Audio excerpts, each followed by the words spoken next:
Hey! Welcome to my video diary, part 2, here in Bangkok, Thailand. So, wadi ka! Day 2 na po tayo sa Bangkok. So, ayun na nga po. Late na kami nakatulog kagabi, kaka-washing. Kaya ito, lunchtime na kami nakaalis. So, nag-book kami ng motorbike para makarating agad sa pupuntahan at iwas traffic. Ano ba nasa schedule natin ngayon? Wala namang schedule ulit. Pero ngayon, pupunta tayong Pratunam Market. Katabi siya ng Indra Square. Excited na kami. So far so good, walang traffic. At ito na nga po, nakababa na ako. Pero di kami magkita ng kasama ko. Ang problema, isang SIM lang meron kami. Buti na lang itong si ate napakabait. Nakiusap ako sa kanya na tawagan yung number ng kasama ko. Ang pangalawang problema, di siya makontak. Kaya huwag niyo kaming tularan. Kahit magkasama kayo, kung balak niyo mag-motorbike na magkahiwalay, pumili kayo ng tig-isang SIM. Make sure na may way of communication kayo. Doon sa napin kasi naming location, parehong Pratunam. Pero syempre, malaki ang Pratunam at di namin kabisado to. Kaya di namin alam kung saan ibababa ang isa't isa. Buti na lang si ating ganda, napakabait. Promise, babalikan kita kapag na-monetize na tayo. Kaya please, don't forget to like and subscribe. And finally, nakita na kami ng kasama ko. At dito nga kami nakapasok sa isang mall na kung ang tawagin ay Krungtong Plaza. Tapos sabi nila meron daw mga kainan sa taas. Ando daw yung food center. Dumiretso kami sa pinakataas kung saan ang food court. At pagdating nga namin dito sa taas, maaamoy mo agad yung mga pagkain. Sobrang nakakatakam. Akala namin dito sa kanila magbabayad kung saan ka bibili. Hindi pala. Bale, kailangan nyo pumunta doon sa bandang gitna. Hanapin nyo yung cash card booth. So, bibigyan kayo ng card and it's up to you kung magkano ilo-load nyo. Basta sobrahan nyo para di na kayo magpabalik-balik na mag-load. After nyo kumain, kung hindi na kayo babalik pa or di nyo nagagamitin sa ibang araw yung card nyo, pwede nyo namang ibalik na at makukuha nyo rin yung remaining balance. At ito yung first order natin, garlic pepper fried pork. In Thai, it's called Mutod Gratiem Prik Thai. At syempre, di mawawala ang sausawan. Next order ay itong papaya salad or somtam. Parang ang daming pagpipilian sa somtam. Kung ibibase sa menu, merong may crab, merong may shrimp, mais, at marami pang iba. Di ko alam alin ang bestseller, basta nagturo lang ako. Excited na ako magbigay ng score. Pero panoorin muna natin siya.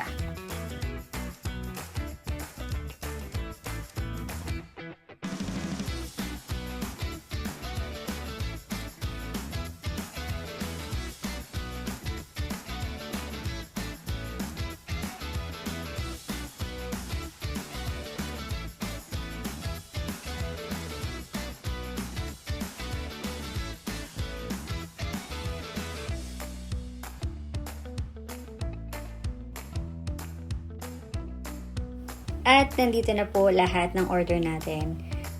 At yung huling order natin ay yung Thai basil pork or yung tinatawag na pad krapao kai dao. At syempre, kung nasa Thailand ka, hindi mawawala yung maraming sili na may konting patis or kahit anong sausawan. Habang kumakain, tara magbigay na tayo ng score natin. Itong pork pepper garlic or yung mutod, 10 out of 10. Mahilig ako sa garlic. Etong pad krapao, 9 out of 10. At yung papaya salad ay 11 out of 10. Aba, sumobra pa nga. Sobra-sobra din kasi yung servings nila.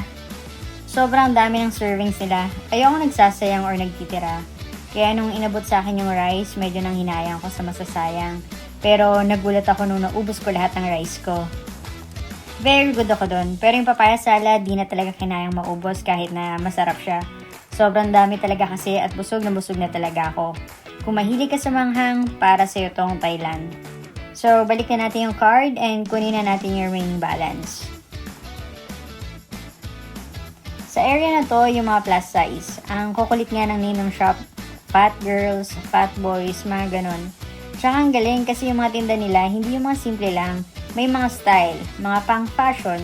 Sa atin siguro sa Pinas, pag ganito, mahihirapan kang humanap ng style na gusto mo. Pero dito lahat ng style, meron sila. Gusto mo ng old money style? Available yan. Gusto mo ng aesthetic outfits? Meron yan. Casual or swimwear? Lahat meron sila. Ayos, diba? San ka pa? Dito na. Isa pa to, tingnan mo yan. Ang ganda, diba? Mukhang mamahalin pero mura. At huwag natin kalimutan ang isa sa pinakamagandang pasulubong. Itong pajamang puro elepante. Mura na, presko pa. Ang dami talagang pagpipilian dito. Merong Jordan, Nirvana, o itong Flower. Meron ding si Joker. Ito rin, ang gaganda ng tinda nila dito. Kita nyo ba yon? Ang cute naman nun. Magkano kaya yon? For sale ba to? Mini bear. Mukhang bagong haircut ang baby bear. Gusto niya ako. Pero, sorry baby bear, but I have to go. Hindi ko rin alam kung pwede kitang hawakan.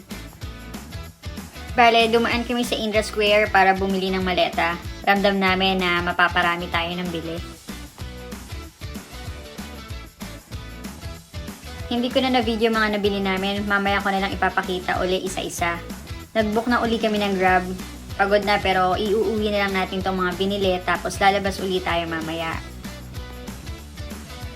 While waiting, sinubukan namin bumili ng smoothie dito sa stall na to.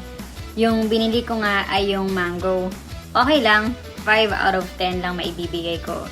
Hindi malamig tsaka overripe yung mango. Kasakay na kami. Hindi na kami nakapag-video sa pagod at sa dami ng dala. At game na uli for the next night market. Magmo-motorbike ulit tayo, papunta naman tayo sa Judge Fair ngayon. Doon na rin tayo magdi-dinner kasi past 6 na. Medyo matagal ang usad. Good thing, nagmotor tayo ngayon.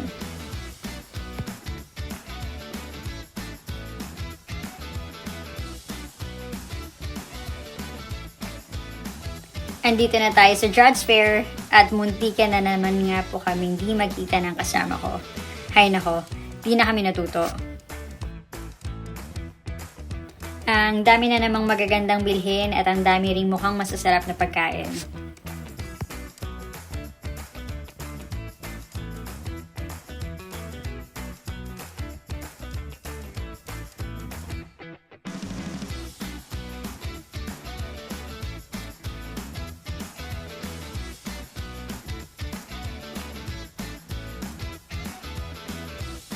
Sushi Kuma. Mahilig ako sa sushi pero may nakita kasi akong fly na nasa ibabaw ng ilang sushi. Kaya pass muna tayo. Mukhang masarap pa naman. Sayang.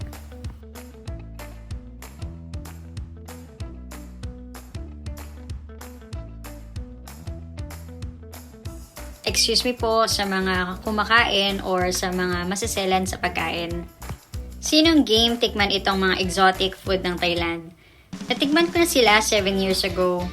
Siguro sa susunod na pagbalik na lang natin ng Thailand, titikman uli natin sila isa-isa. Basta payo ko, huwag kayong mag-overthink. Hingang malalim, sabay kagat. Huwag niyong lunukin agad. Try niyo pa rin namnamin para sulit yung experience. Masabi mong ginawa mo at tinikman mo. Yang scorpion, hindi ko pa na-try at hindi ko rin sure kung kaya ko. We'll see sa susunod na pagbalik natin ng Thailand. Tingin-tingin muna tayo ngayon. Ikutin natin lahat. Basta ang nasa listahan ko ngayon ay yung Thai Mango Sticky Rice.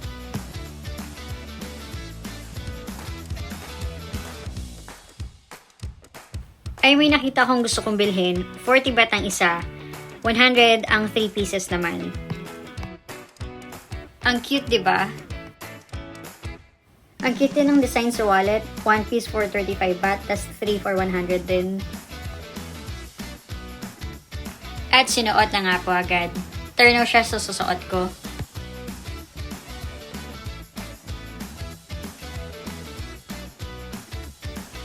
Itong jumping shrimp parang kaya kong tikman. Pero yung squid shot na kakagatin ng buhay at puo pa, parang di ko kaya. Ang galing nga ni Eunice, si aka Pambansang Yobab, nagawa niya. At hindi nga lang dry goods ang mura dito sa Thailand. Pati mga prutas nila, yung mangosteen kanina, isang pack na yon 100 baht lang. Ganon din sa suha, 100 din. Yung sa langka naman, ang dami nun ha, pero 50 baht lang. Itong mga damit nila, mura din pero nakakatuwa kasi marami kang pagpipilian. Kadalasan sa mga mura, halos pare-pareho lang yung style or design. Dito kahit mura, di halatang mumurahin. Ang gaganda din ng tinda dito sa shop na to. Yun nga lang, hindi ako maabubot, hindi ako ma-jewelry na tao.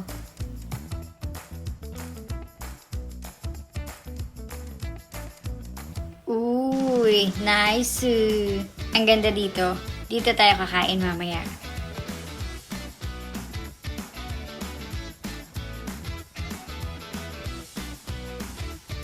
Hanap na tayo ng mga kakainin at titikman natin para makapwesto na rin tayo mamaya.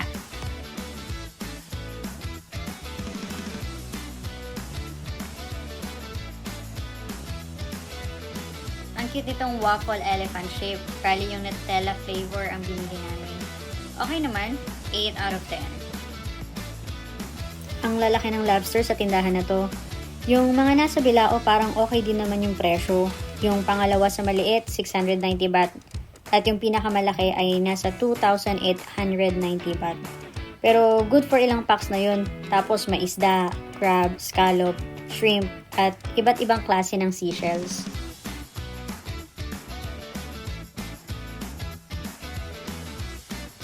Dito sa Thailand, meron din pala silang rambutan at makopa at itong durian. Sa pagkakaalam ko, maliban sa mangga, kilala din ang Thailand sa durian nila.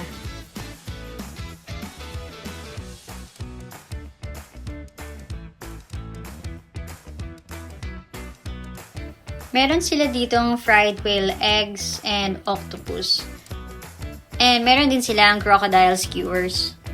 Pero pass muna ulit tayo doon.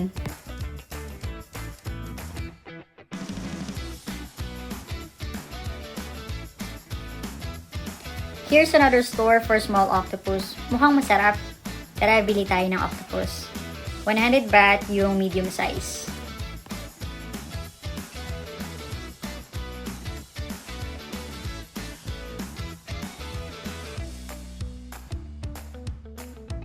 May store uli for fried insects at mayroong centipede. Sure ako itong isa di ko kayang tikman. Ang cute ng mga tinda nila dito, mga crochet items. May keychain, bags, mayroong big, mayroong ding small bags. Mayroong ding mga damit, mostly crop tops.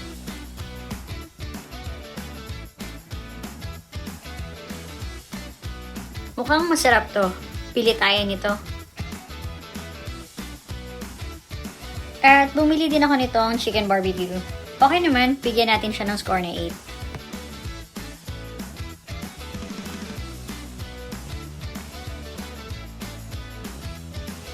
At bumili nga kami nitong lengsap or pork spines or pork bones. Small bowl lang itong in-order namin kasi marami pa tayong gustong kainin.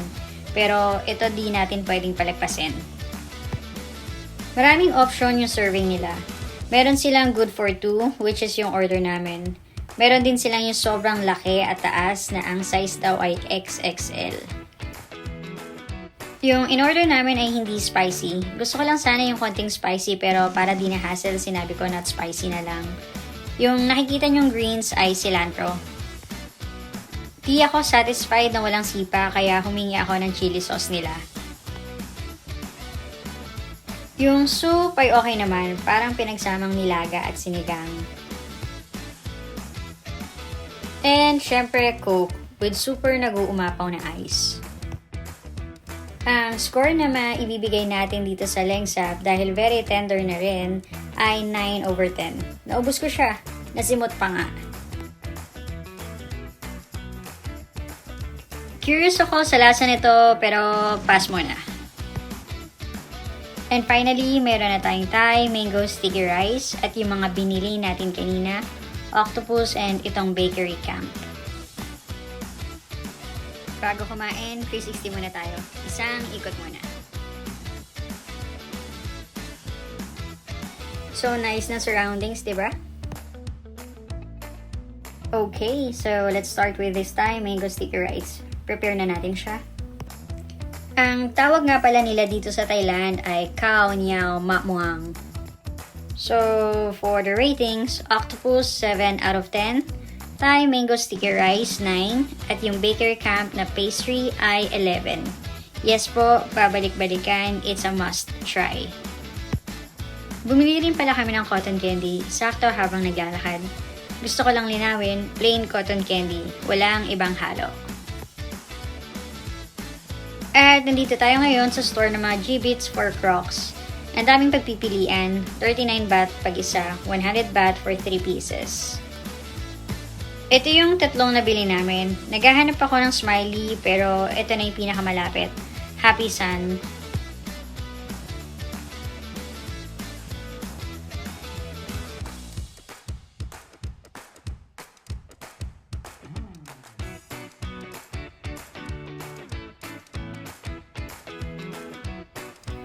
Iba-iba yung mga tinda nila dito.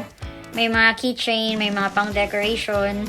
At ito, ang colorful ng mga elephants. 60 baht ang isa.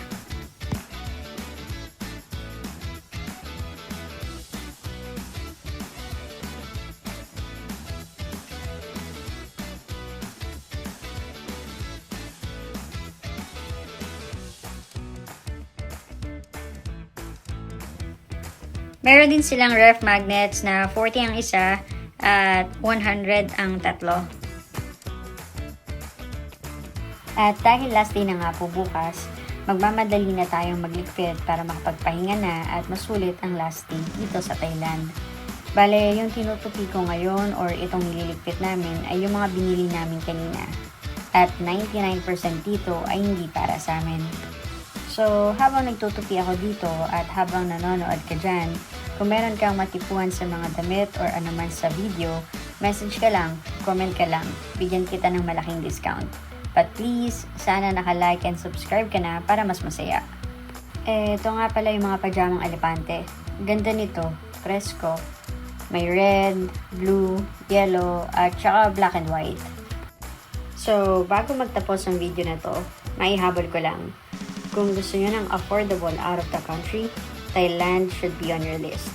Sa mga first-timer mag-travel abroad, huwag kayong mag-alala kasi mababait ang mga Thai. At marami kayong pwedeng puntahan dito sa Thailand.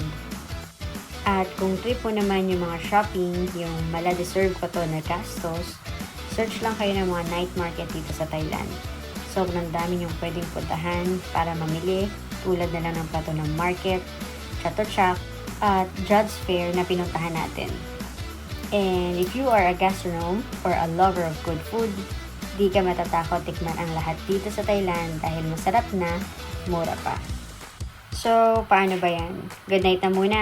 See you again on our third last day here in Bangkok, Thailand. Thank you for watching!